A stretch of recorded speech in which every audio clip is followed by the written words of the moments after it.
Eh, trabaho nila yan.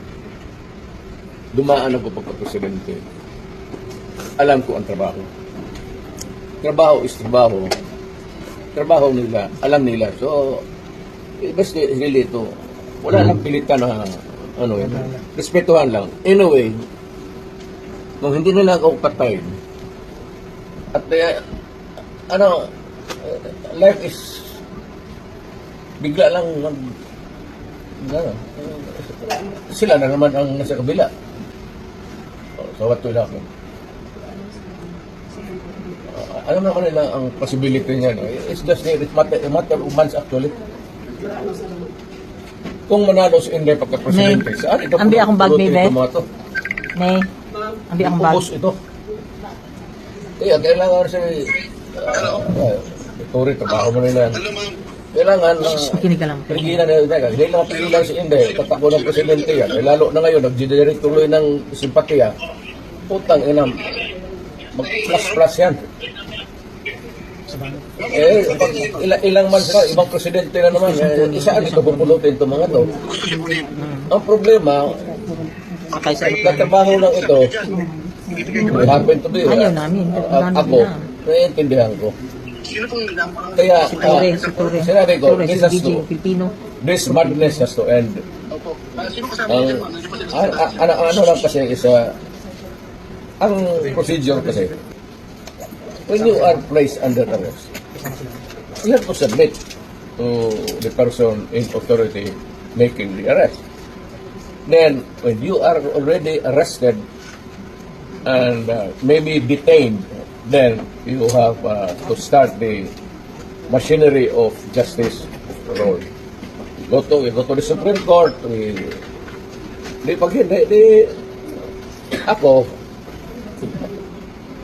Go to the Supreme dumaan Court. ako sa okay na sa akin. Nothing to lose na ako. Nothing to lose. Absolutely nothing. Hindi pa rin ako sabihin mo kulong ng habang buhay. Wala.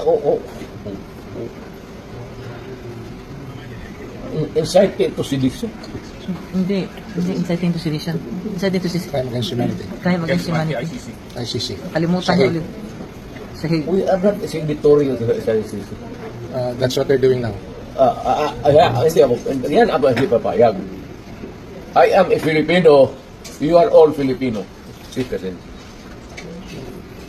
Ako, pag nagkasala, you prosecute me in Philippine courts to the Filipino judge, the Filipino prosecutor, at magpakulong ako dito sa bayan ko.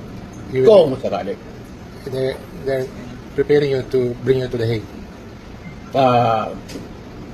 I am sure. I am very sure. I'm a lawyer. Abogado naman. I am sure the Supreme Court will rebuke them. Maski na hindi tayo magkigay na, the Supreme Court will rebuke them. Tignan mo.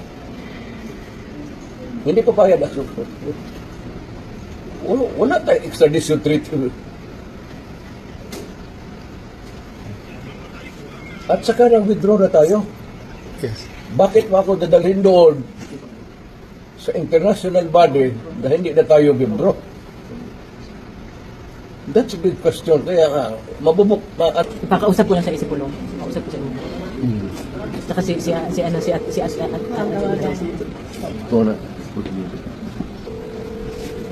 Direct dito. That's for the courts to determine, sir. Let's go, sir, please. As a former president, sir, as a prosecutor, Kaya nga. and a highly regarded president, sir, and prosecutor. Let me ask you a direct question. Where are you bringing me? I'm bringing you to the Hague, sir, the Netherlands. That's impossible. Magkakaroon. Ano yan? Please, sir, we have already settled that. The decision has been made. Hindi ho ito. Andiyan naman, sir, ang mga lawyers mo. Nakita naman nila, sir. It's a decision of... Apat, sir.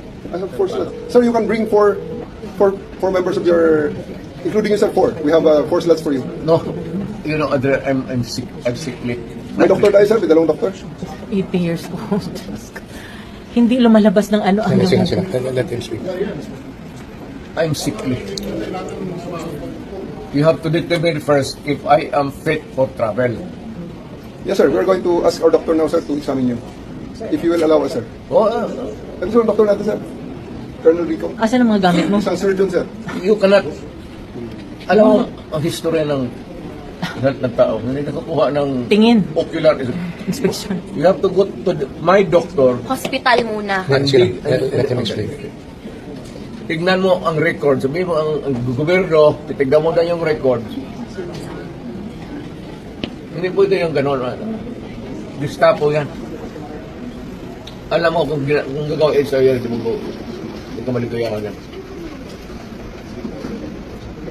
Why bring me to the Hague when may court of first instance naman?